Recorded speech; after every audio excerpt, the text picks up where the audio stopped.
what I'm doing is I've saved all the photos of these cars when we built them for all these years, knowing that we're going to probably do this someday. So what I did is I'm putting together a website so you guys can have all these pictures because they don't show up on here too well.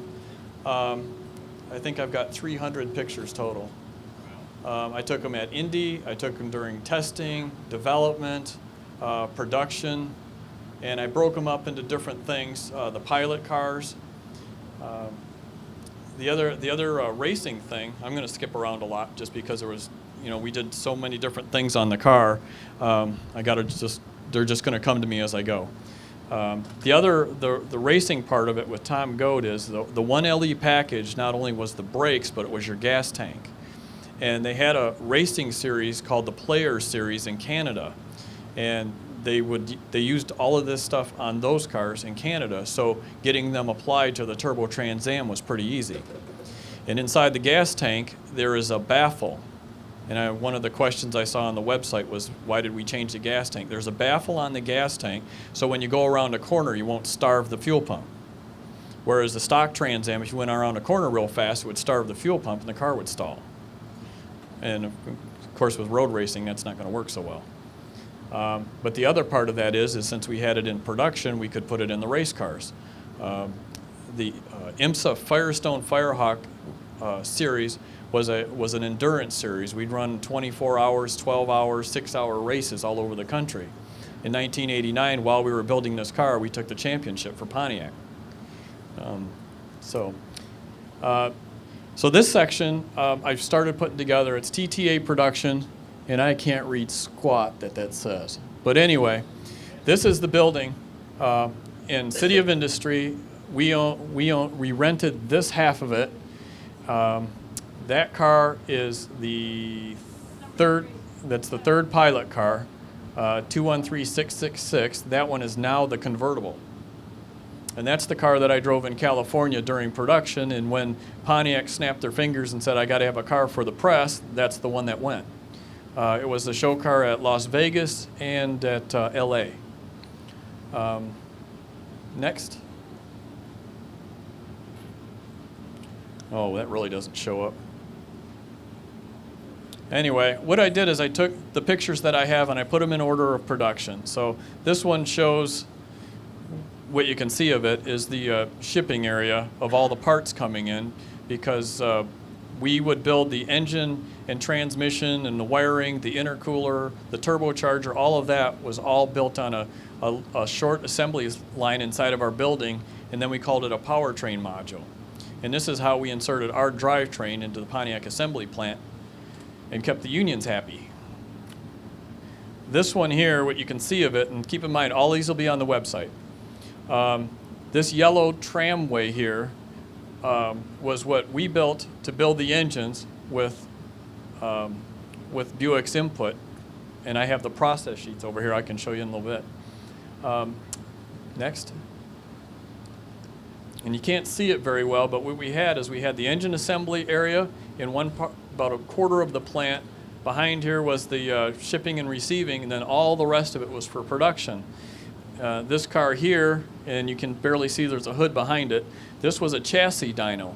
And every one of your cars came across the chassis dyno, and there's a Sun machine. There's a better picture of it, I think, next. But there's a next one. I'll skip around again. This one is this is how your engine and transmission went into the assembly plant as one part number.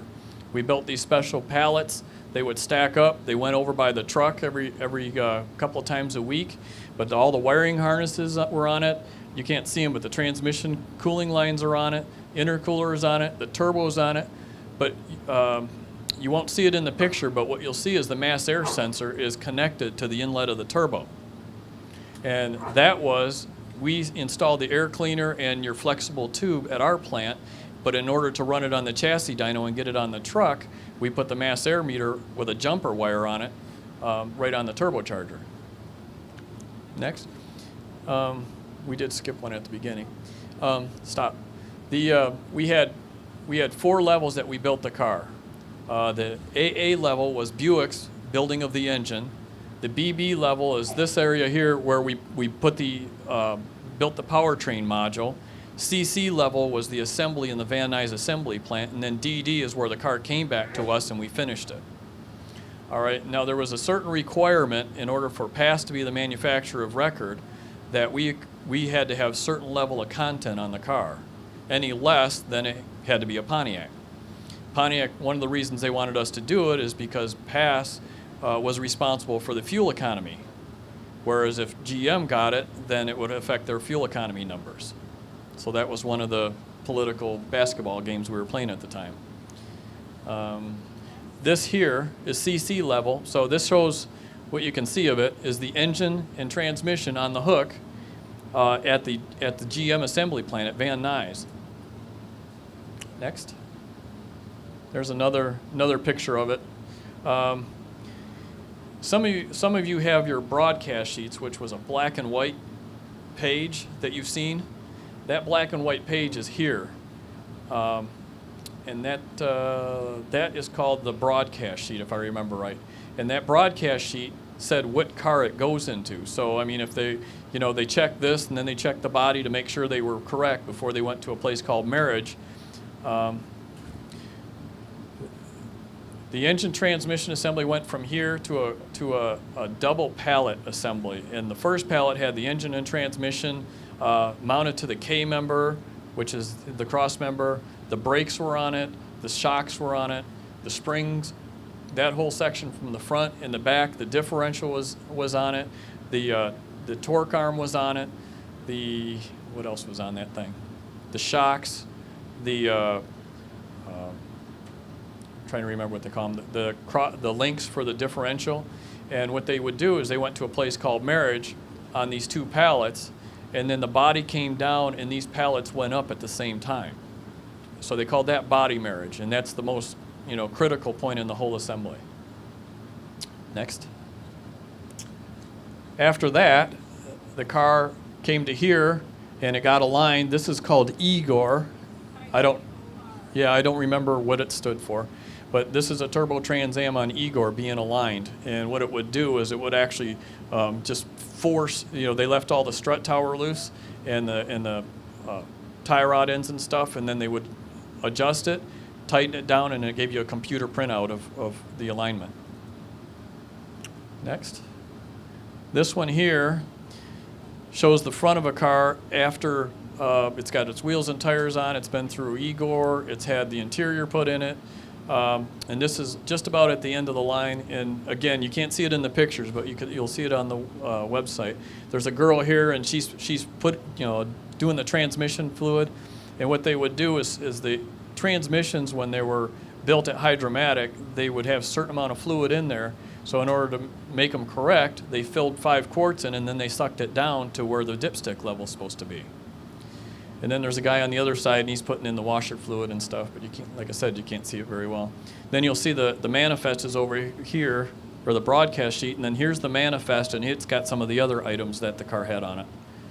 And those were in the build records, and I'm trying to get those back right now, and I'll be able to get those for you guys at some point in time. Next. Here's a couple of cars at Van Nuys. They're in the inspection after the fluid fill area. Next. On every single one of the cars, we had a guy that worked for us who was an ex-employee of Van Nuys. He was retired, and he worked at this separate little workstation behind the building outside. And what he would do is he would check every single car to make sure it was built right. And if it was not built right, it went back into, what did they call that? Final repair. And by the time that your project was over, every single car went through final repair because there was a number of things wrong, so they made them check them. An addendum to what Bill said on the warranty, after the Trans Am, I handled the service and warranty for not only the Trans Ams, but the Cyclones and Typhoons. The report came back a few years later that not only was the Trans Am better, but they got so used to the white cars going through final inspection and having to make them right, that the white Trans Ams, the stock ones, had 25% of the warranty cost the colored cars did.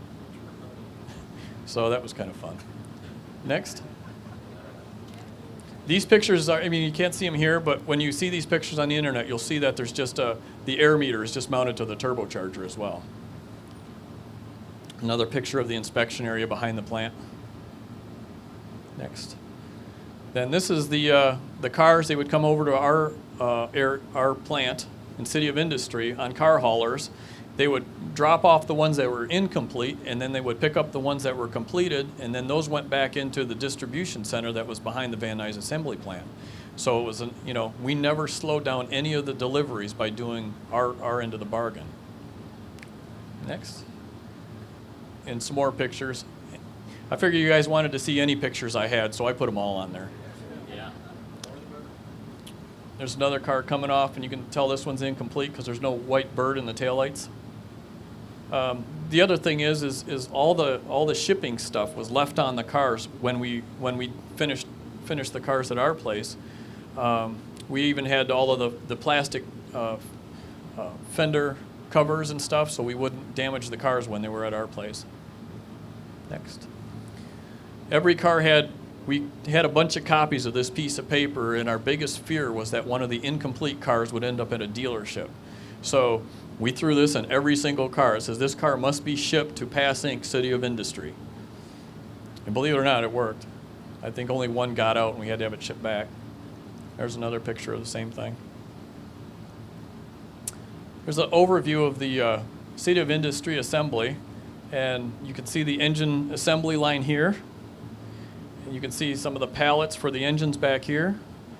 The cars going, you see the car on the lift there. The cars going this way are the ones coming in for work. The ones that are going toward the back door are the ones going out.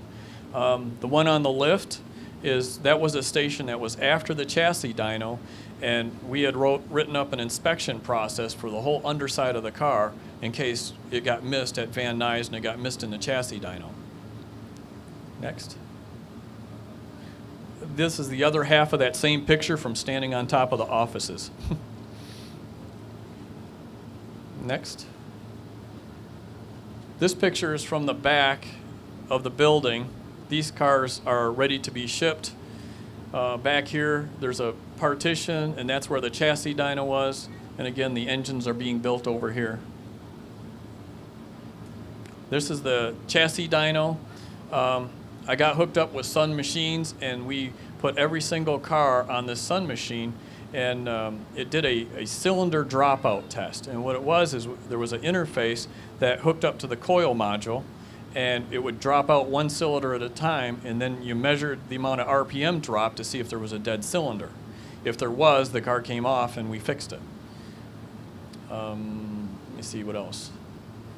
We didn't check much else on the chassis dyno other than the making sure there was no codes, making sure the startup was right. We tried to do shifts on the on the chassis dyno. That wasn't very consistent. The thing that we did find a lot was there's a ground over by your battery up on the inner fender well there, and if that's disconnected, the fans didn't work, and that showed up. Every time we found that, we fixed it. Next. Another picture of the assembly plant. Now we're back to square one. Let's do the... Yeah, the transmissions were made specifically for this car. The changes were as they put... Yes. Well, actually, I was just talking to somebody here, and he said the valve body plate that's on the bottom when you pull the pan off actually says, what did it say on it? 20 TA or something on it? So you can tell. But they changed the valving on it. The idea was to make it shift very stiff. You don't want to slip the trans like the Cyclones, Typhoons are the same way. And we got some complaints about how stiff they shift, but if you slip the clutches, you'll burn it. So we needed to shift really hard. Which one do you want next? Testing? The HO. Pilot HO? Where'd Bill go?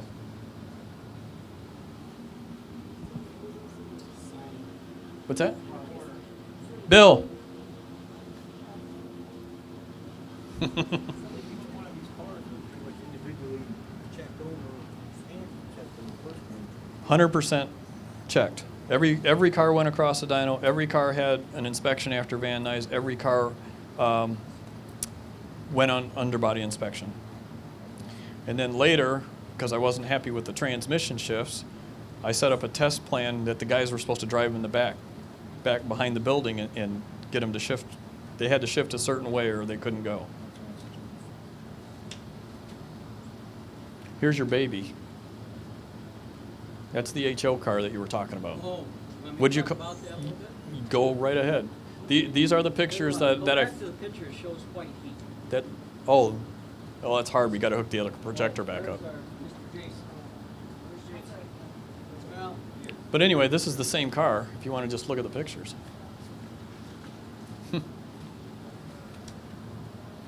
These pictures I got off of one of the Turbo Trans Am websites, and this car is in the GM Heritage Museum.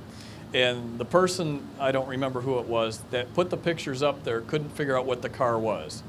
And this car is something that we built at Prototype Automotive to represent Pontiac at some of the top speed shootouts. And Bill built the engine for it, and then I got the pleasure of putting it together and trying to make it run, and I'll let Bill do the rest. Well, by the time we got into production, I was pretty busy at the engine plant just trying to help them make it, because our management, we didn't have exactly a formal build sheets on this, so we had to make those, and we had to make sure that some of the stuff happened, and I didn't do much. All the rest of the people at Pass and Pontiac pretty much did all the production. And Mr. Goad called me up one day, and he says, "Hey, Bill," he says, "you still got any parts left?" I says, "Well, I don't know," because we were getting down towards the end of it, and we had used up almost, when we got done running them, we were done, because that whole engine machining line, we're going to take out and turn the machines off, get rid of them, and then convert some of them over to the new 3800. And he says, "Well, we just got asked by Motor Trend magazine to come to a shootout. They didn't, a high-speed shootout, and they didn't think of us till just today. And because we just don't usually have something fast enough, they had Corvettes, and they're going to have some Porsches and a Ferrari and some of this stuff.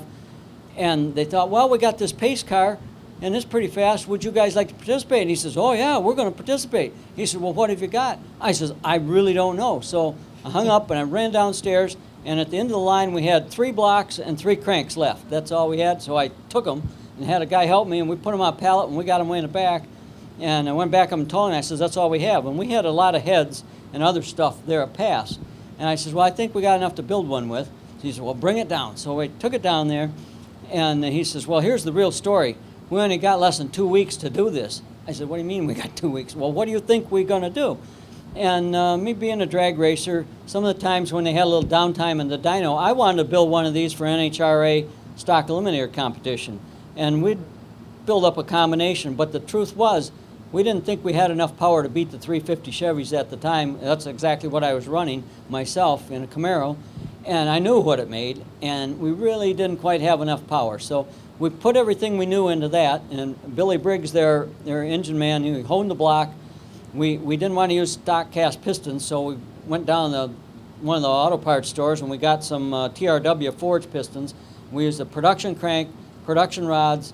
We put these forged pistons in there, and then Birdie, the cylinder head man at Pass, his real name's, why you call him Birdie, was his real name's Richard Smitling, and he didn't like going by that, so his name's, but he's done a lot of work since, even worked on Ford Pro Stock engines and NASCAR stuff. He's very good.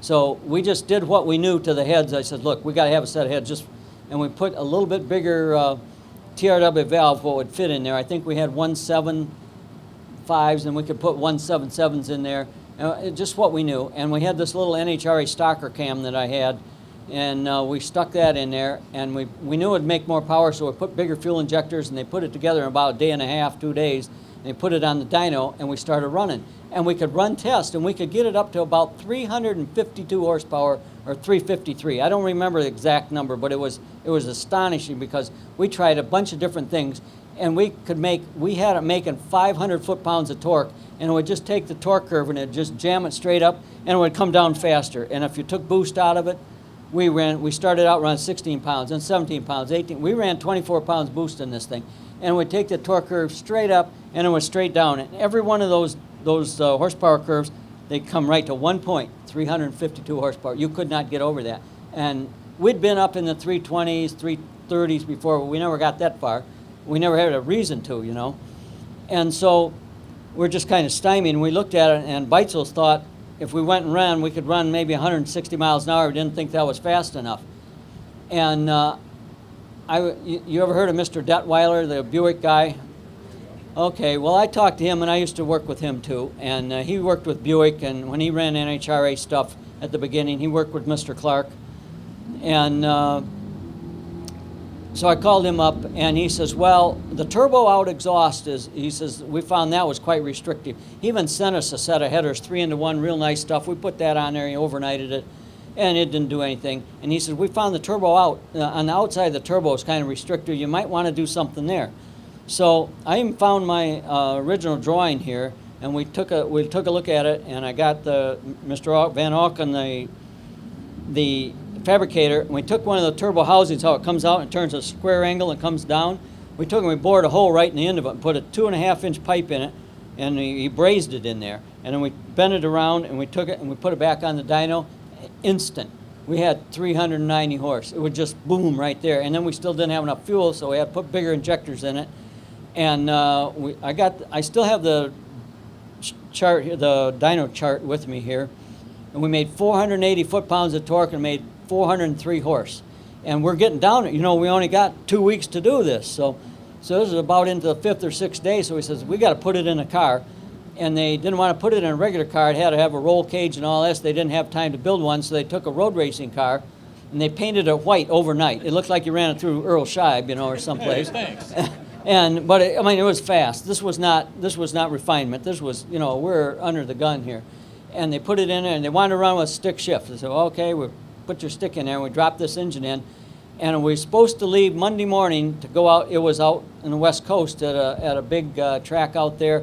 I don't know what the name of the track was, but it was 6 miles around. It was Nissan test track. Nissan test track, and Motor Trend's there. So Beitzel gets the idea, we ought to test this thing first before we just drive it on the street. So we came down, the biggest track we could get was down in the Ohio Research Test Facility. I think it's TRC. in TRC. Marysville, it's just up the yes, street. it's in, from here, that's right. Yeah. It's up here in the middle of Ohio, not too far from here. And so we got so much, and Gold signs the check to rent the track, and we go down there, and Beitzel's going to drive. So he's a pretty good road racer too. So he made a few laps, you know, and we're getting up to speed, and he says, now I'm going to see what we're going to do. So we checked everything out, and he goes out and he makes a warm-up lap. And the thing is, this Nissan track they knew was, and you know how Indy 500 and Daytona and all of them, they run counterclockwise. Well, this place ran clockwise. So he says, I'm going to run it clockwise, see what we got. So he goes down there, goes in the turn, and it's like Talladega. I mean, you could run 200 miles an hour easy on this thing. And so he goes out there, and it kind of went behind the trees. And it's 6 miles around, so you can't see everything. And we heard it going down the back straightaway, and then all of a sudden, poof, and seen a cloud of smoke. Say, "Ooh, that doesn't look good." And finally, here he comes putting back in the pits, blue smoke. This is not good. So we raise the hood and we look all over and pull some plugs out, and number 5 cylinder, it's got oil and bad, you know. And this doesn't say, well, we're going home. So they loaded up in the truck and they went back to Pass. This was on Saturday about noon. So we get back there and he says, come back down Sunday and so they worked all night, and by that time I got down there Sunday morning and Billy's got the engine all apart and looking in there, and we got a hole in number 5 piston about the size of a quarter. And what it did, it stacked the oil up in the rocker cover right up here, and it got so full and we were running so hard that there's a depression in that tube, and it sucked the oil right in here, right in. And since he's going this way, it went straight in the intake manifold right to the back cylinder on the outside. And oil is very detonation prone, and it just detonated. It was like running 87 octane fuel in it. And so we thought about it and says, well, you know, it doesn't look hurt, and we got a couple extra pistons. So we had it all apart and had Billy stick it in the hone. We honed it and just fuzz honed a couple of them, put it back together. We put all other 5 pistons and rods. We put 1 new rod and piston in this corner, put it back together, and put it in the car. And Beitzel says, well, we still got time to make it. And so they went down to TRC, I think it was on Monday, or was it Tuesday? Both. Okay. Because they couldn't get both. it to run. Oh, okay, so they had trouble. And I didn't go that day because I was back in the engine plant. And so they got it to run pretty good. I think they got it to run 160 something. They could go all the way around. So they said, well, what the heck? You know, Mr. Goat says, let's just send it anyway because it's as good as we have. We don't have time to fool with this thing anymore. So they went out there and they get, what was it, Friday? They go out there Friday and they had some warm-up laps and they start up. So I think Rich Anderson, the calibrator, he had different problems and they made it richer to make sure. So he starts out rich and it ran like 160, but the thing was so rich it would stumble. You couldn't hardly get it running. And then he leaned it out, put the next chip in. By the end of the day, what they run, 170 something? I think 176 was what the magazine got out. Whatever it was pretty fast. Well, it was enough to get the ire. The Corvette people were there. They had the L98 Corvette, they had a road racing Corvette, and then they had a ZR1, and we beat them all. And we beat a Porsche. We beat a Ferrari. We beat some of these other people, and they were thinking, you know, these guys got nitrous in it, or they're cheating, or they're doing something. And so the next day, they drag out their real road race car, and it finally beat us. But if I'm not mistaken, didn't you guys run over 180 miles an hour? 181. 181, and they ran many laps, and I think they counted it up. We ran 36 miles at over 180 when they got done adding it all up, and never hurt anything. It was the only one that drove to and from the track. Oh, Yeah. The only one that drove to and from the track. And I still got the magazine from Road and Track. Yeah. I managed to Yeah. abscond with two 6-speed ZF gearboxes out of the Corvette. And one went to Lingenfelder and the other one went in that car. And yeah, but 0 to 60s weren't any better than a stock car because every time you shifted, you lost boost. The top end was there, but the other interesting part of that car that Bill wasn't involved in was the fact that I spent 3 all-nighters on that car because every time you took it to TRC, it wouldn't run. And I was busy putting the camera in the real pace car at the same time. So I was trying to work on that, and then I worked on this thing at night and changing all sorts of sensors and stuff, and it turns out it was the calibration that was the problem all along. But a couple of interesting things for you is the nose looks stock, but the first time it went 160, the stock intercooler shroud ended up on the ground because it was taking in so much air, it just bent the whole thing onto the ground. The other fun thing we had was at 160 plus, the whole nose of the car would cave in. You know, there's a plastic assembly behind it, so the whole thing would cave in. So that nose is actually fiberglass off of for road race cars. The intercooler duct is now made out of metal. Dan Van Auken again. He made the whole thing out of metal, and then he put a pipe into either side of it, took out the fog lights, and then there's a duct that runs from the fog lights up into the intercooler as well. That car was one of the first GM cars with Brembo brakes on it, and it also has Youngblood wheels that were extremely light. So even though the wheels are gold and silver, they were like $1,800 a piece, and even back then. Hit the next one. There's the wheels. There was an article, I think it was in Pontiac Magazine or Popular Hot Rodding or something, and there's a picture of it that they had it setting in front of the grandstands in Indy 500, and they called it white heat. And I always thought that was pretty repos statement about what these cars were, and that's what I called this car, really. That was the real white heat. So it could bring it when we wanted to. So. I'm glad GM didn't sell it. Well, I don't know. I thought they auctioned it off, but I saw it down to the GM Powertrain tent at the Woodward Dream Cruise here about 3 or 4 years ago. One other thing that I did to it, after we sucked all that oil in there, I went back down to Buick Engineering on Monday morning, and I got some of our very talented metal fabricators to make me a oil separator. We made it in a can. It was about this long, about that big round, and they put 4 or 5 Labradors in it. And what it would do, we couldn't stop it from pulling the oil up in there, but you could make 4 or 5 laps in it, and you bring it in, and we had a drain plug on the bottom of it, and we put a little cup underneath it. We drain about half a quart of oil out of it, put it back in the engine, and she'd go 3 or 4 or 5 laps. And that's how we fixed it. And that's still on that car. I saw that there. So that's how we fixed that. But, you know, I had a lot of help. And people that down in engineering would help me under the table and things of that. So it wasn't just it was many people that helped do that. But I think the Corvette group didn't like that a bit. Their real race car, their best stuff they had, we beat it. And with a little V6 Buick engine, I don't think they care for that too much. So. But theirs broke. Huh? Oh, that's right. They never did. broke. They couldn't run. I think we had to go out and run one warm-up lap, a real lap, and then you had to cool down. You had to make all three or something Yeah. like that. You had to make 3 laps and then come in. And they couldn't make 3 laps in any of their Corvettes. They couldn't. They had to keep having trouble. So that's part of the testament of pretty much what you're driving right now. Alrighty. I know this is getting long, so I don't know what else you guys want to see. Anything. Okay. Do you want to show them the testing or the festival cars? Yeah, do the testing one. Okay. You guys will get a kick out of the first few pictures of that one. One of the things I see in the magazines a lot these days is like the SLP cars and the Roush cars, the Roush Mustangs and that, and they all kind of equate themselves as limited production cars, and they're really not. Those cars are after point of first sale with a bunch of bolt-on parts, and they might have some testing on them, but they don't have to pay warranty like we do. So we had a whole bunch, go back to the other one.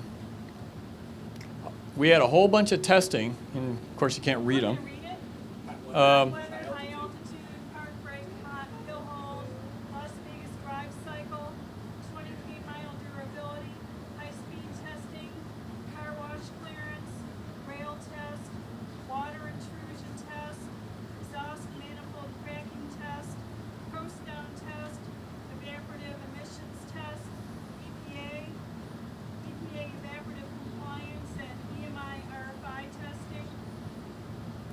Yeah, that's the ones I could remember. But anyway, the cars that you have that still run, and they look like they run pretty good to me, they had to go through all of this testing to make sure that you wouldn't have any problems with them. So I don't know how many of those cars are going to live 22 years from now, but I'm pretty happy that I've seen all yours here. This is a top speed picture, and one of the things that we wanted to make sure is that when you guys are running your cars wide open throttle that you didn't have any temperature problems. This is actually at 150 miles an hour at TRC, which is just up the street. And you can see the front end lifting off the ground in that picture. Next.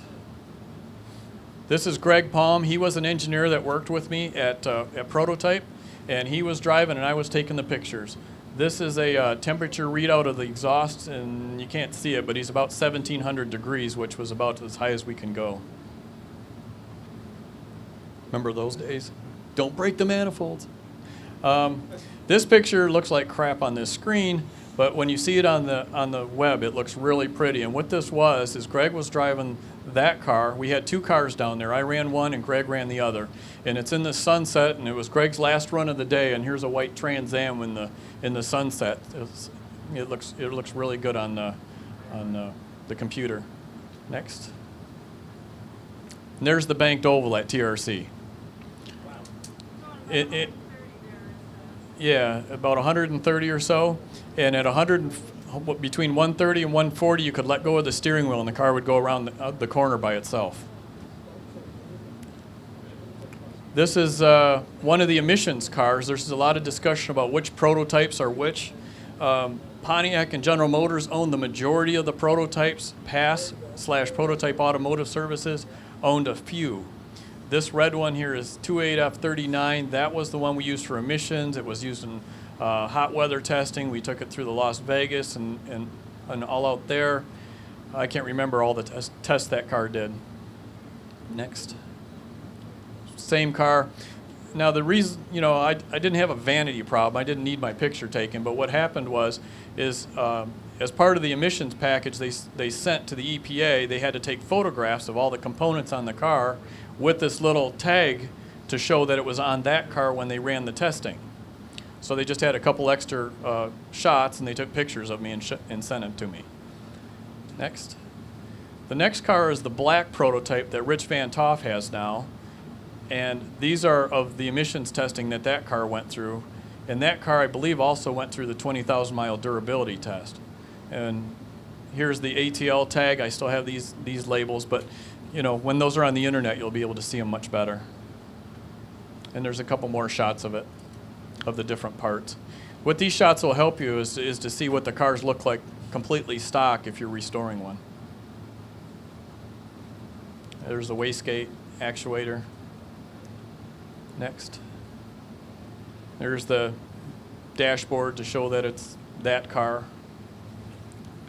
Now this is one of the things that was done typically was what they called a hot weather test trip, and we started at the proving grounds in Arizona, which I think GM's gotten rid of now, but we started with at the proving grounds, and we went through Death Valley. We went through Las Vegas at 5 o'clock with the full heat. There was a place called Dante's Pass where you have to be able to go up it without overflowing the burp bottle and getting it too hot. And we ran that with several other cars. There was 3 turbo Trans Ams. There was a V8 Trans Am. There was a V6 Firebird as baseline, and there was also a Grand National. And then what you'll see here is various pictures that we took along the way. And I tried to remember which cars were which, but pretty much all the cars that you see here have been destroyed now, unfortunately. Here's the cars up at the top of Pikes Peak with the radios on the top. Well, they're meant to be driven. So I'll give you a little story. There's a place called Dante's Pass, and the trick is you're supposed to run up this thing as fast as you can and see if you overflow the burp bottle, you know, the coolant. And I changed the fan switch on this to the Grand National, so the stock Trans Am comes on at 239 degrees, this one comes on at 231. So what it would do, and it also has the fan timer that the Grand National has, so after you run your car, you know how the fans keep going? It keeps cooling the engine down afterwards. That's off the Grand National. So we ran this thing, and we went up there with all the stock cars, and the GM cooling engineers there, the chief engineer, Jim Lyons is with us, Tom Goes with us, all these uppity guys. And we get to the top of this thing, and the Trans Ams aren't moving. They're not even bubbling. All the other cars are bubbling. So Jim Lyons gives me and another guy instruction. He says, go down to the hill, and without getting in trouble, go up as fast as you can. So we had a bonsai run up the thing. Still wouldn't burp over. So we got a lot of kudos out of the Harrison Radiator folks at that point. Next. This is Lane Vanderhook. He worked with me at the assembly plant. He also worked for Pontiac for his entire career. He went along on our test trip. Pass employed him for a while after he retired to help us coordinate things with the assembly plant. Next. This is Janice McFall. She was the one that sent out the piece of paper that said your cars could get built. The thing that you probably don't know is there was supposed to be a 1991 Turbo Trans Am as well. And unfortunately, it got canceled, and she was the one that sent me the piece of paper that said it got canceled. There's all the test cars in front of the hotel. It's 239 again, the same one you saw in the emission pictures. 237? Okay, it's got the red wheels instead of the gold. Next. Just car up on the mountain. This is a radar detector, obviously. This is called a HUD, and this went on the dashboard, and it went into the ECM, and it allowed us to change the programming in the prom while we were driving the cars. We also could monitor all of the functions. You know, you didn't have a scan tool like you guys got now where you can plug your laptop into it. So this gave us all of our important information, what the pulse width of the injectors was, what the spark advance was, and we would record that depending on where we were at. And that's the end of that one. I do have more pictures. I'll just keep adding them. Festival cars? Yeah, how about the festival cars? Somebody told me she liked the pictures of the cars on the truck. All right, here's the festival cars. Now, one of the easy ways to tell if there's a festival car is open the door, and if it was made in 1988, it went to the festival. Every car made in 1988 went to the festival. 89, we started customer production. So all of these cars you see here are in a lot up at Pontiac Motors, Joslyn Road in Pontiac, and they all were held there because we did have some initial problems with the cars. We had problems with downpipes. We had problems with the belts, the serpentine belt, and I'll explain that. What else? The tube that goes from the air meter into the turbo, we had problems with those. So what we did is we held all these cars captive, and we went through and fixed them all before they went to Indy. There was 150. And they all went down there. But the picture with me in it, there's only 66. The rest of them were sitting at the dealership. Were they all cloth? All cloth T-top. Were all the cars that were cloth there, or was that? I don't think so. I think there was production ones that were cloth T-tops that weren't here. But I'd have to look at the sheets to find out. Here they are with the car haulers in the background. They're just kind of cool pictures. These pictures actually came from Pontiac Motors. They had a photographer take these pictures and was nice enough to give them to me. This is getting ready to go on the road trip with the big banner on the side of the truck. It says white hot pacing the industry if you can't read it. Never liked the pacing the industry thing. Next. This is some of the zone managers, all of the truck drivers, and on either side you'll see a policeman, and we had a police escort that took us from Pontiac, Michigan down to the Indiana border, and then we had an Indiana State Police escort all the way to the track. Here's one of the cops, and there's me looking at the cars to make sure they're not tore up. This picture here shows the cars going down, let me see, what would that be? That would be 69 by the Indiana border.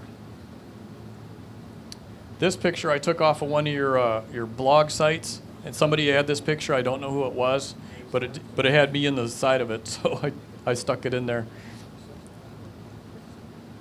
Here's another picture. A guy named Dick Moss was in charge of all the cars while they were at Pontiac before they went and got handed over to Indy, and he took that picture. The next picture is him. And I don't know where a lot of these people are right now, but I'll keep trying to find them. I also talked to Pontiac Public Relations set this up. There was Bill O'Neill was the head of it. There was Randy Fox, Reggie Harris, and a guy named Carl Sheffer that were involved. And I've talked to Randy Fox, Carl Sheffer, and Reggie Harris about coming and doing something with you guys in the future.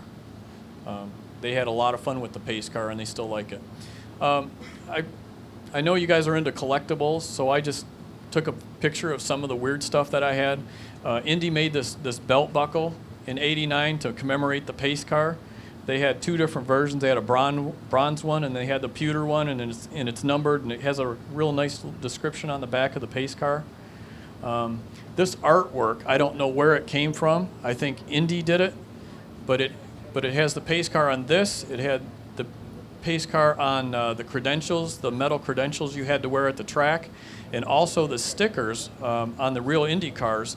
When they went through tech inspection, you had one for carburetor day, which is qualifying, and then you had one for you had one for qualifying, and you had one for tech inspection to get into the track on race day to make sure you didn't change anything. And those stickers also had the Turbo Trans Am logo on them. I have a picture of those, but I didn't get them in here in time. Next. There's the bronze buckle. Next. This picture here, Bill, you should have this picture. Do you got one like that? I don't know. Okay.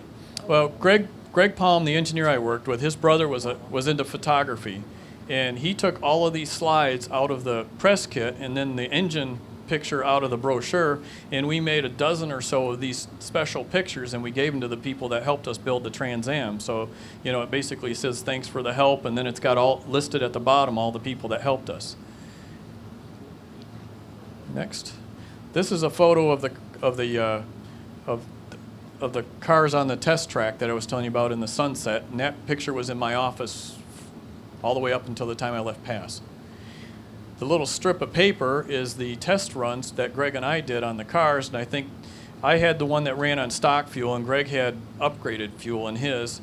I think I got up to 155 or 6, and he got his up to 158. And that's everything stock. Nothing else done to it.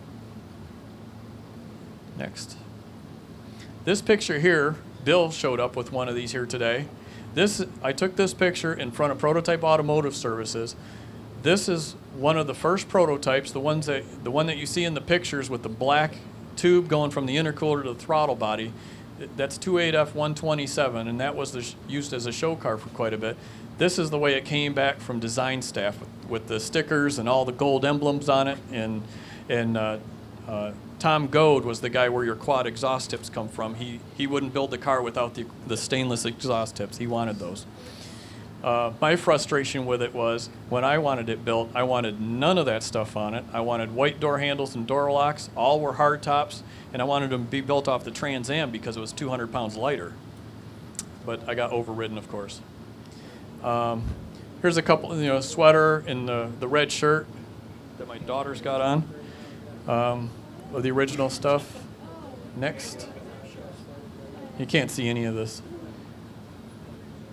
There's the pace car jacket. Now Pontiac, some of you guys have got jackets, but Pontiac's jacket for the people that worked for Pontiac for some reason was different. It's got the Turbo Trans Am emblem like that, instead of the other way. And I don't know why they were different. But I thought you'd like to see a picture. Bill says he still has his jacket, by the way. Next. This is the credential. There's a pewter one like this, and then there was a bronze one. The bronze ones meant that you were kind of you could go in the pits, but you could not go out on the track. The pewter one had access everywhere. And then I had these things. This is an itinerary, and what I'll do, this went through day by day of what happened at Indy with the pace car, and I'll scan that in and put it on the website. This is a telephone directory, and back before cell phones, you had to have one of those in order to contact anybody around the track because, being 2.5 miles around, you couldn't just call them. This is one thing I thought you guys might think is interesting. When we went to do the 91 Trans Am, they wanted to do a little cost cutting, as well as the company that made these turbo emblems was called Bastion, and they had an impossible time keeping up with production. They also made the GTA emblems. They also made the one for the Turbo Grand Prix. If you'll notice, the Turbo Grand Prix emblem is exactly the same, just different color. The top one here is a plastic emblem, and I hated it. They originally brought some over. It was on the HO car for a while, and they kind of disappeared one day, and there it is. What? Plastic ones? Oh, they're horrible. What's that? Well, you had to have enough. The question is, were we going to make a 90, and why a 91 and not a 90? The answer is you got to have development time. All right, and they wanted to. Skip 90 to go to 91. Correct. Because remember, in 91 they went to that Batman nose, that real long nose. Yeah, I was not a fan of that nose. This is the taillight emblems. These are the production ones at the bottom, and I brought some with me. And then here's two of the prototype pieces. One is made out of metal, believe it or not, and one's kind of a rubberized plastic. And I brought those with me too, so you could see those. There wasn't a whole lot of prototype emblems and that kind of stuff around. They didn't really change that too much. And I think we're about done. Yep, that's the end of it. Anyway,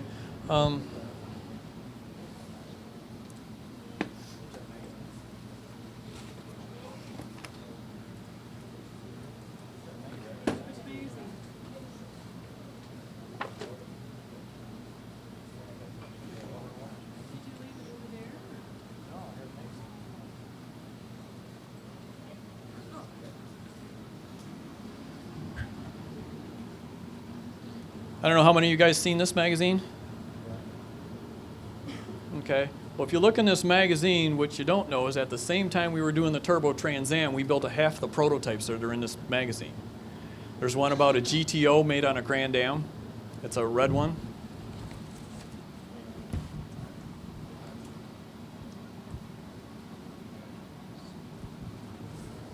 This one. This. I don't know if you guys remember this. This car won Autorama in, I believe, 89. This car had 360 horsepower out of an Iron Duke. It's the only magnesium block that still exists, and I think it's still in the GM Heritage Museum. This car almost killed me, unfortunately, because it had so much horsepower, it pulled the steering rack out of the firewall and the thing jumped lanes into oncoming traffic.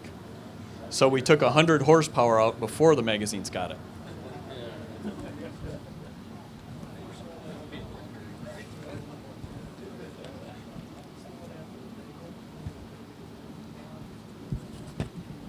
Then there's the article about the Turbo Trans Am.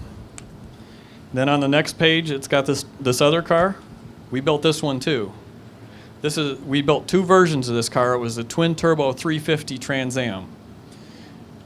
And I'm putting this one on the website too. And I'm trying to get a hold of the guy that has the current version that was bought at Barrett Jackson in '09 for 40 grand. There's $1 million in that car worth of testing. No, Firefox was a V8 version. It was built at the same time as the twin turbo. If you look inside the blue twin turbo that Barrett Jackson sold, the interior is almost identical to the HO Trans Am because we built those at the same time as well. And the blue car that sold at Barrett Jackson was another iteration of this, but we took and we put IRS under it. There's a Firefox that was green, and then there was the twin turbo that was blue. Firefox had a 383, 400 crank and a 350. The car ran beautiful. It was a blast to drive with a 6-speed in it. Then we built the twin turbo. The best we got out of that car was 219 miles an hour, and we could drive it on the street. And then they sold it for 40 grand. Scott, did pass become wheel to wheel? Okay, let's get into the ownership thing. All right. Prototype Automotive Services was the beginning of this. Prototype Automotive Services started, I think, in '84. I started working for them in '86, doing engine dyno work and building up cars like the GTO. And Jeff Beitzel was the sole owner of Prototype Automotive Services. Then with Tom Goad, gave us the project to build 1,500 of these cars. He announced that to us at a Christmas party in 1987. And I can't really repeat what I told him, but I thought he was full of it. And he said, no, it's for real. So that was the beginning of the Turbo Trans Am. A guy named Dave Corvin was the project manager of it for a little bit. And he got frustrated when we brought in a place called Triad Services. Triad Services was owned by two guys named Chuck Mountain and Mike Pocabello. And the project was just too big for 30 guys to do. You know, we only had 30 people that worked there to build all these cars. All right, so we teamed up with Triad Services, and at that point, it became PASS Incorporated. So I was kind of the first employee of PASS because I was the only one working on the Trans Am with both companies. So Chuck and Mike and Jeff Beitzel owned PASS Incorporated until 1990. We started building the Cyclone. I did the first prototype Cyclone. We did the '91 Turbo Trans Am. We did a test run with those cars out west. Then that program got canceled, and there was I'm not going to get into the details, but there was a falling out between the Triad ownership and Jeff was nixed from the program. But PASS Incorporated stayed with Triad Services all the way up until it ended in '94. One of the things I've seen out there was that PASS got sued, and that's why it went out of business. That's not true. PASS never got sued for anything. We built a bunch of natural gas trucks that didn't go so well because technology wasn't up to speed with those trucks yet, and two of them exploded, but having nothing to do with PASS. But GM decided to recall all the trucks and can the program. The owner said, that's enough because we couldn't build any more Cyclone Typhoons. They changed the body style. We would have had to build a whole brand new engine. And the owners just said they had enough. The interesting thing is that Jeff came from Ford before he bought Prototype. Chuck Mountain was involved with the GT40 program when Ford won Le Mans in the 60s. Okay, so there was a little bit of history there. Mike Pocabello, the other half of Triad, worked for Jim Hall at Chaparral and was one of the key people involved with Chaparral Racing back in the day when it used to win everything. Before that, he was with Chevy. Yeah, before that, he was with Chevrolet, working on those big block engines, getting them out the back door to Mr. Hall. Consequently, after PASS shut down, with another friend, I wanted to build a dozen 2E Chaparral race cars for vintage racing. So Mike Pocabello introduced me to Jim Hall, and I worked on Jim Hall's Indy racing team in 95 and 96 with the Pennzoil car and Jill DeFerrin. Let me see. Wheel to wheel, we have.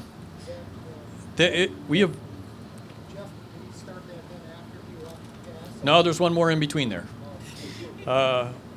When the Cyclone went to Triad and PASS went with it, I stayed with Jeff until '91. In that year, we moved buildings to Farmington Hills, or from Farmington Hills to Livonia, and we hooked up with another place called TDM. So Prototype Automotive became TDM Technologies. I wanted to stay doing limited production cars, so in '91, I left and went back with the Triad PASS team, and then I handled all the service and warranty for the Cyclones, the Typhoons, the Turbo Trans-Ams, which was very little, and the natural gas trucks until it closed in '94. TDM lasted until about that same time, I would say '94, '95, and then Jeff ended up not there anymore either, and we won't go into that either. But then Jeff started Wheel to Wheel, ironically enough, in the same building that Triad was in when it shut down. Okay? Wheel to Wheel ran for a few years, and then it turned into Techstar, and they built the Extreme trucks. They got hooked up with StarCraft. StarCraft and Wheel to Wheel made Techstar.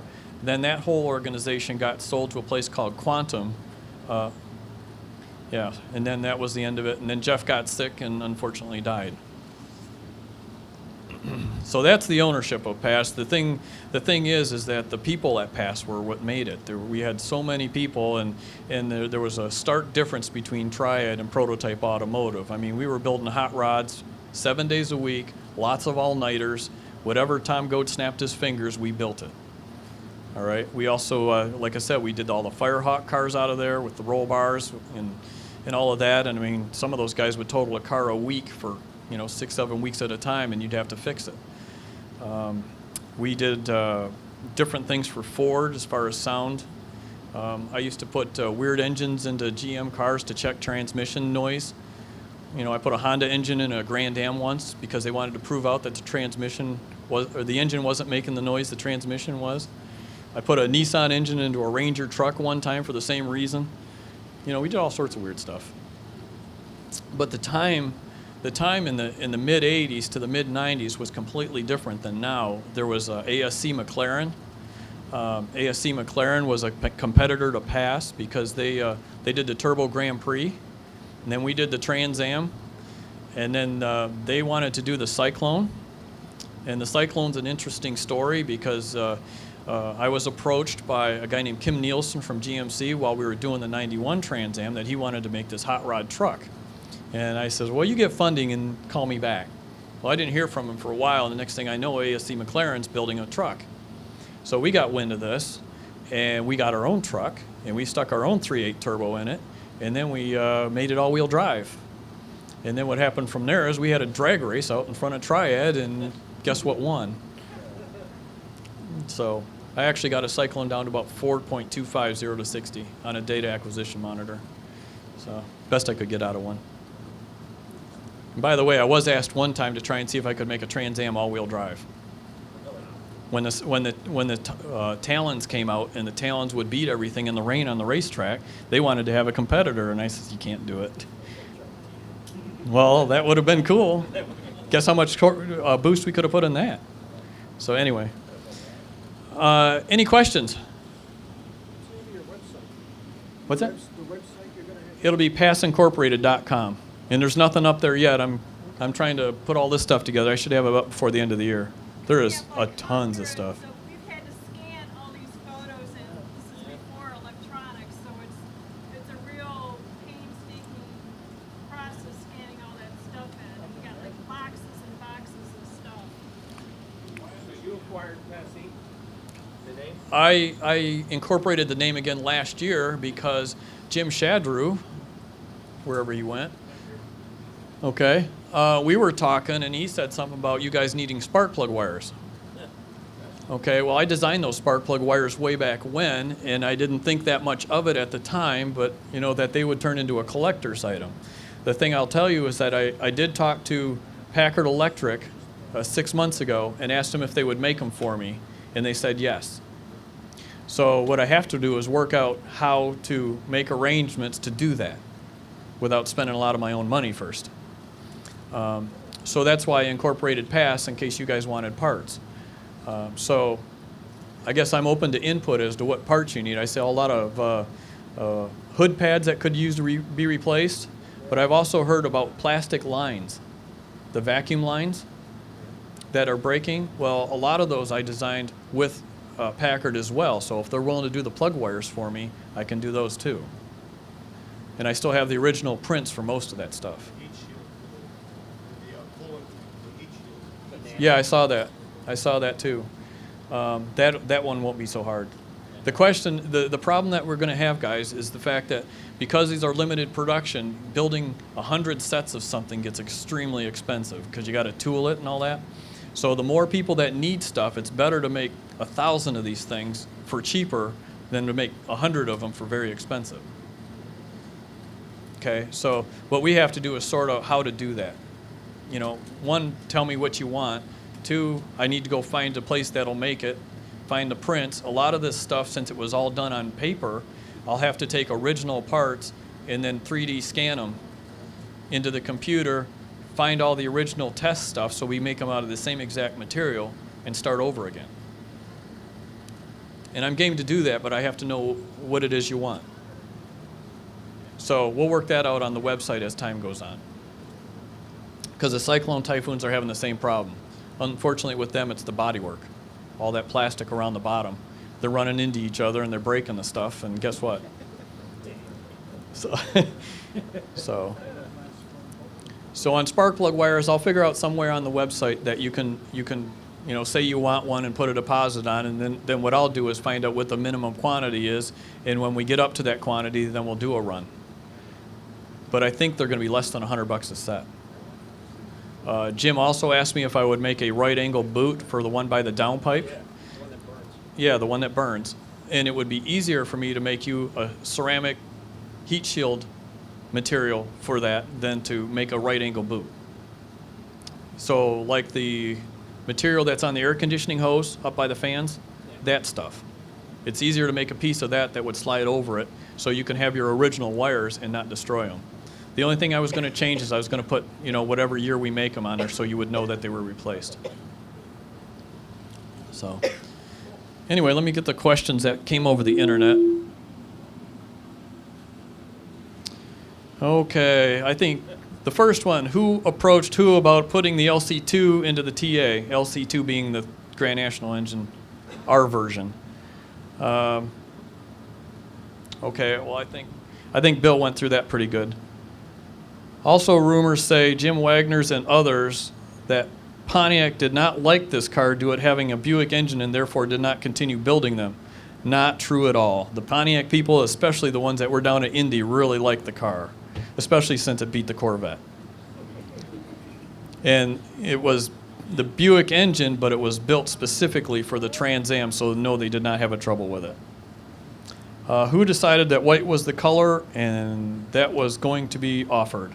The white was based on the 84 Trans Am and the 69 Trans Am. Design staff called it.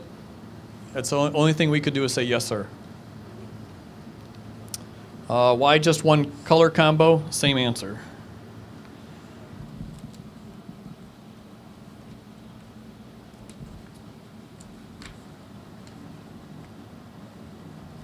What was the internal GM thoughts and ideas and original versus actual plans around the project? One-off activity to celebrate the 20th anniversary or future plans to continue using the Buick engine setup in the TA? The only thing I can comment on that is that we tried to do a 91 TA, but unfortunately, just like you guys find at car shows today, nobody knew what these things were. So the dealerships couldn't give these things away, and unfortunately, the last several hundred of these that were at dealers got auctioned. And that was kind of not a good day in my world. What was the thoughts from Pontiac GM on the 1500 TAs talked about in the early press announcements, how, et cetera? How come they settled on 1550 in the end?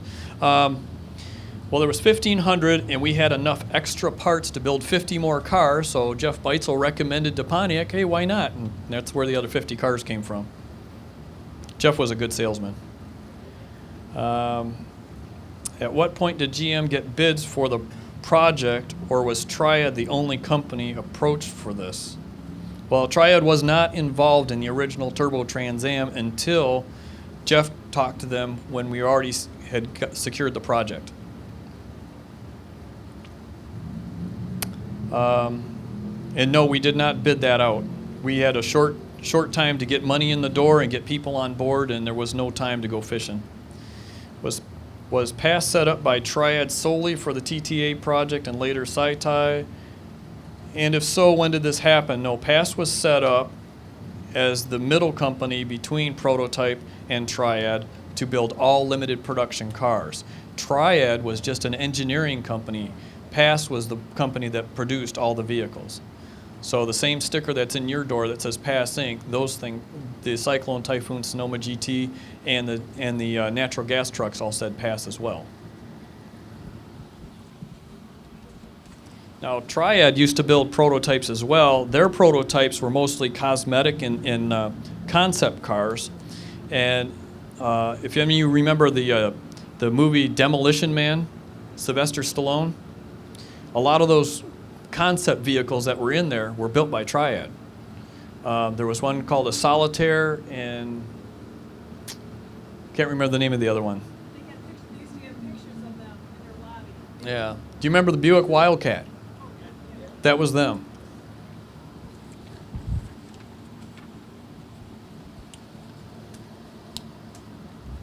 Did Triad hire all new employees for this project, or was Triad people moved into PASS, or a combination of both? Triad and Prototype, meaning me, I ended up spending 5 months in California living with your cars. And so did a couple of the Triad people. The people that you see in the pictures on our assembly line were contract employees. Same with the Cyclones and Typhoons. We hired contract employees to do the actual assembly based on our assembly sheets, and I have some of those here. How many people were involved in this project from past Triad, and what was their key roles? Well, that would take me the rest of the day. But Triad had about 40 to 45 people, and Prototype had about 35 people. And most of us were dedicated to these cars at the time they were built. From a development point of view, what was the split responsibility of the involvement parties, GM, PASS, Triad? Did GM outsource the complete project, or did they develop it all and have suppliers bid on building the cars? What was the real story behind these cars from GM, then PASS, Triad's perspective? Oh boy. Basically, they were PASS vehicles with GM support. We developed the vehicles with General Motors. When we were finished with them, there was actually a point in the production where General Motors bought the cars back, then sold them through their dealerships. That's how this worked. They paid us to modify the cars as a finished product. PASS Inc. was the manufacturer of record, not Pontiac and GMC. What are the different alternatives looked at, and was this a GM discussion in the end to go with the cloisonne emblems like the GTA had and same manufacturer? Same manufacturer, obviously, there was no time to find anybody else. From the time Jeff told us that we were going to build this car to the time the pilots rolled off was 9 months. There was no time to play with any of that. The cloisonne emblems were designed by design staff, and we had not much to do with that.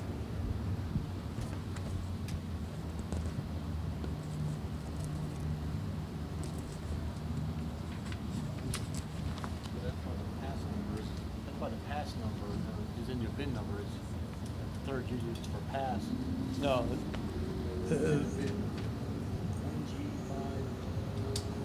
Yeah, well, that means incomplete vehicle. It doesn't mean pass, because the Grand Prix was the same way. What about the early prototype emblems like the ones pictured? Well, of course, the picture's not in this piece of paper, so I don't know.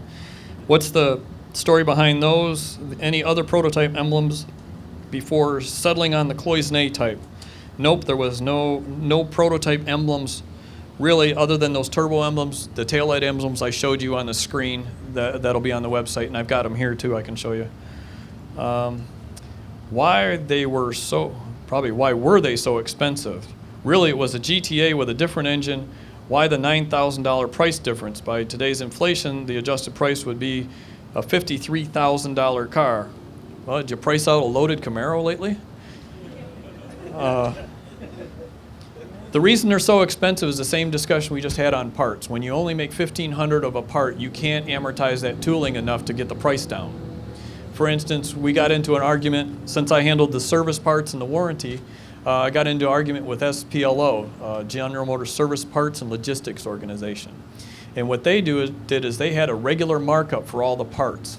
The problem is that I had to pay for that under warranty. So if something broke on the Trans Am and I supplied the service part, I sold it to them, then they got to mark it up a bajillion %, then send it back to me. And I made the part in the first place. And I just said, well, that ain't working. So we had a discussion with me and I forgot his name, but he was a VP over at GMC, and I says, well, Typhoon floor mats. You had one floor mat across the back seat, and you had one on each side of the front seat. SPLO price from the dealership, $460. And I said, what are you guys smoking? And he said, well, we have to get our standard markup. I said, you can't do that. We don't make enough of these cars to do that. And then we got into an argument about, he's got to make his profit. And I says, well, do you think anybody who buys one of these buy another GM car if they got to do that? So that turned into a big deal. But anyway, they did work with us. We did get the price of all the service parts down.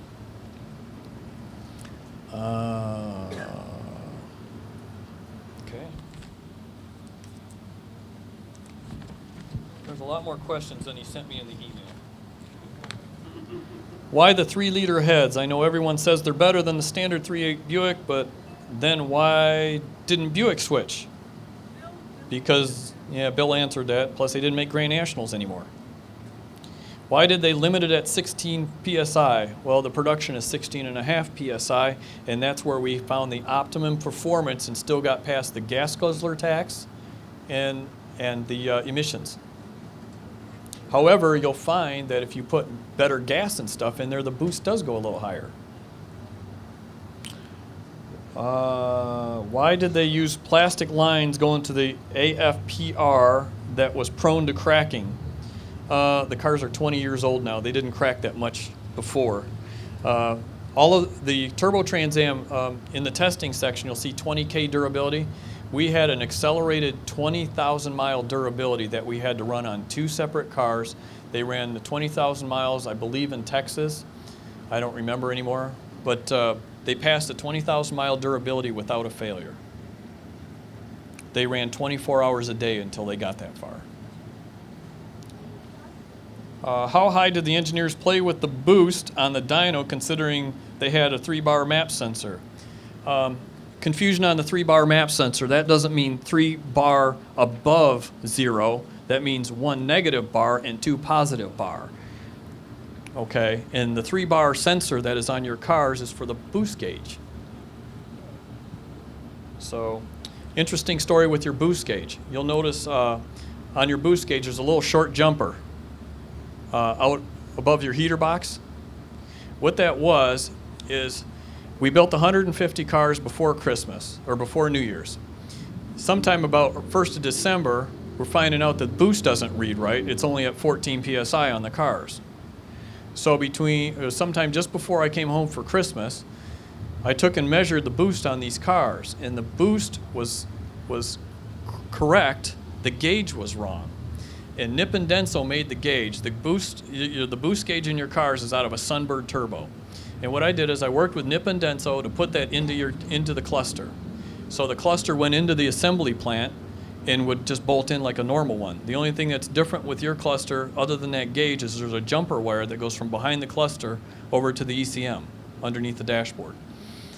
Anyway, Nippon Denso had a specification for this car, and in testing this specification, they wanted me to give full boost. So out on the highway by Prototype Automotive in Farmington, I had two little Japanese guys in the back seat with their data acquisition system talking Japanese. And they wanted to see boost. So first I did 5 pounds of boost. Well, guess how fast your car goes for a few minutes on 5 pounds. Then they wanted 10 pounds. So I used the brakes a little bit and gave them 10 pounds. Then they wanted wide open. So I gave it to them. Needless to say, we're doing 140 miles an hour on the street.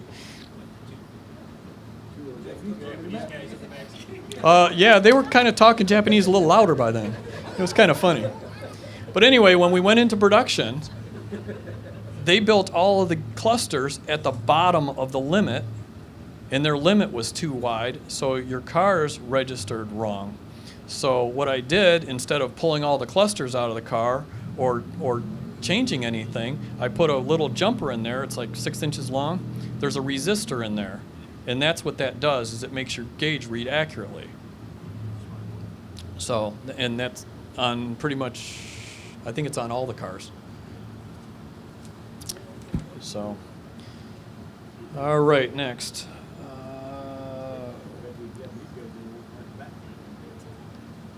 I don't know, they probably bought one. I swear, anybody I take for a ride in this just giggles. Well, best drag race I ever had is I had one of the pilot cars, the one you saw in the picture, the third one, and it was at the Las Vegas Auto Show, and I had to pick it up from Las Vegas and take it back to LA. Needless to say, at the Las Vegas Auto Show, they destroyed it. The hood cable was broke, the trunk wouldn't shut, the seats were broke, the knobs were gone off the radio. Anyway, on the way back through the mountains, and of course we didn't have, we had radar detectors, but we had airplanes that would monitor stuff, so it wasn't so bad. Anyway, we're coming through the desert, and I get passed by a Maserati Quattraport. I'm doing about 70 in a 55, and he comes blowing by me at probably 90. Big Maserati Quattraport. It's got a 4.9 4-cam, 4 Webers, top speed's about 145. So this car goes blowing by me, this huge guy in the driver's seat, and this cute girl in the passenger seat says Philadelphia Eagles on the license plate. Couldn't let it stand. So he came over the hill, and you could literally see like 4 miles ahead of you till you got up the next rise. There was no airplanes, and there wasn't much traffic, so I passed him at about a little over 150. Then I came back and slowed down. So, you know, the response could be one of two things. Either he's going to give me some gestures, or he's going to like it. Well, he came by going, you know, giving me the fist pump that he liked the car. So, you know, that was my version of doing sales. Anyway, did you ever experience knock while on the dyno? Well, of course. The stock chip was very aggressive. Well, yeah, but on a dyno, you're wide open against a solid stop, where when you're in a car, you're going down the street.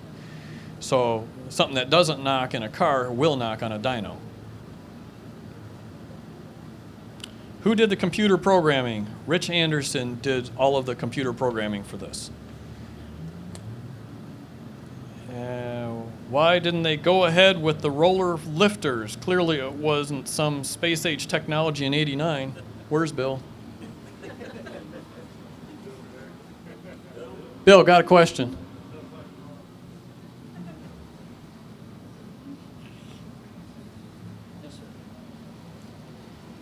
Why didn't they go ahead with roller lifters? Clearly it wasn't some space-age technology in '89. We were building the front-wheel drive engines with roller lifters, but again, we didn't have any development money, and I had to put it on the rear-wheel drive block. We didn't have roller lifters in the rear-wheel drive block. We didn't have any money to develop that. That's exactly why we didn't do it. We did do a 3800 in the gray car that I had a picture up here. We did a Series 1 3800, and they were going to make it a program. And I have the letter here. It showed in 1991 they canceled it. But that car was really good. It was smooth. It was much faster than this one. It got better fuel economy, and it got better emissions. And it did have roller lifters. And it had better flowing heads and a number of other attributes that were just better. And But the roller lifters, we had to keep everything the same because we didn't have any money.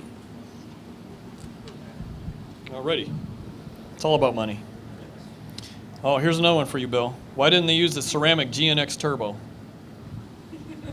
I know the Well, answer, no, but we actually tried that. We took a GNX turbo and we put it on there, and those wheels inside of that turbocharger were very expensive. And I don't know, Mr. Clark might know, or Mr. Holka, Thomas, how much did the turbo, the ceramic wheels in the GNX, how much did they cost? They were a lot, right? Well, it was a lot more than we could afford. But we did use the GNX intercooler. We tested that, and that was worth about 8 or 10 horsepower and 8 or 10 foot-pounds of torque. So we used the GNX intercooler on these cars, and we could get that, and that wasn't any more expensive than the other one. So we put that in there. Okay. Why did the turbo Transams come with an Allen head drain bolt? That was because our engine sat deeper in the car than the Grand National, and it wouldn't pass the car wash test. It would get, we had to, there was only so much ground clearance, and you didn't want to catch the drain bolt, so we put a button head Allen screw in there. Why did the engineers opt for a shorter than originally used on a Grand National serpentine drive belt? There's a good question. 1605 versus a 1618. The setup being identical, it would be interesting to understand why. Well, it wasn't identical. The difference is in order to get some of the vibration out of the engine, Harrison Radiator came up with an air compressor that has a flywheel on it. So if you look at the stock cars that are down there that have not had their compressors changed, there's about a 3/8 inch flywheel that's right on the compressor for the air conditioning. The problem with that is when you use a stock belt, it would bang against the idler, and it would sound like there was a bell under the hood. And I can actually show you a few of the cars that I saw downstairs that actually have a little silver stripe where at one time they did hit. And then the other thing is I can tell which ones they had their compressors changed because they no longer have the flywheel. So that's the short belt. Next one, did Ken Duttweiler have any input on the Turbo Trans Am engine design? Name some of the other engineering consultants for this car. I once heard that ATR, Applied Technologies and Resource, was involved in some follow-on component development plan for TTAs in '90. No, we didn't have any use for ATR. We did all of our own programming. Kenny Duttweiler had involvement in the HO. And he was a nice guy. I talked to him a couple of times. And why did they use the BW9 bolt? Oh, when it was already a warranty problem between the lowly 230 horse 5.7 TPI. The Dana 44 was at their disposal. You had a couple of problems. Number one, you had expense. Number two, you couldn't introduce another part into the assembly plant without going through an act of God. So those were the reasons. But on the race cars, we did put Dana 44s in just about everything.